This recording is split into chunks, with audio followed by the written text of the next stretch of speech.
Le lobby algérien semble faire feu de tout bois contre la reconnaissance américaine de la souveraineté du Maroc sur le Sahara. L'administration Biden ne cède pas à la pression.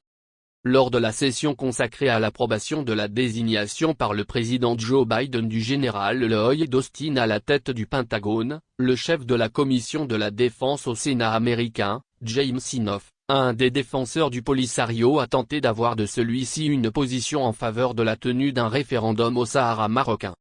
Le sénateur Inhofe a souligné que les États-Unis étaient auparavant favorables à la tenue d'un référendum au Sahara, affirmant que les 54 pays africains soutiennent l'organisation d'un référendum. Mais cette allégation est en contraste frappant avec la réalité, car la majorité des États membres de l'Union africaine soutient le plan d'autonomie proposé par le Maroc. Cette tentative de M. Inhofe n'a pas, pour l'instant, prospéré. C'est une question que nous voulons certainement examiner de plus près avant que je vous donne une réponse à ce sujet, monsieur, lui a répondu le prochain chef du Pentagone.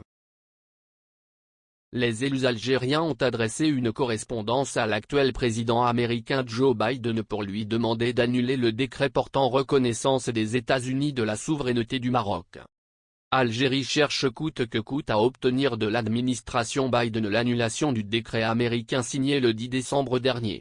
Le décret de Trump sur le Sahara occidental viole les principes des États-Unis sur cette question, affirment les groupes parlementaires de l'Assemblée nationale populaire, APN, et le Sénat algérien dans une correspondance adressée à l'actuel locataire de la Maison-Blanche, dont le résumé a été publié sur Facebook.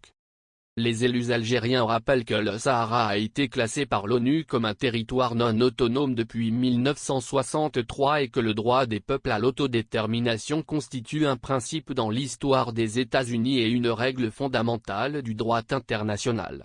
Ils se félicitent de l'engagement de la nouvelle administration à œuvrer pour plus de dialogue et de concertation dans la résolution des conflits et des problèmes internationaux, et l'appellent par ailleurs à annuler le décret de Trump. Lors de son audition au Congrès pour confirmation de sa nomination, le chef de la diplomatie américaine Anthony Blinken avait d'ailleurs affirmé que les accords de normalisation des relations diplomatiques entre Israël et 4 pays arabes dont le Maroc seront réexaminés.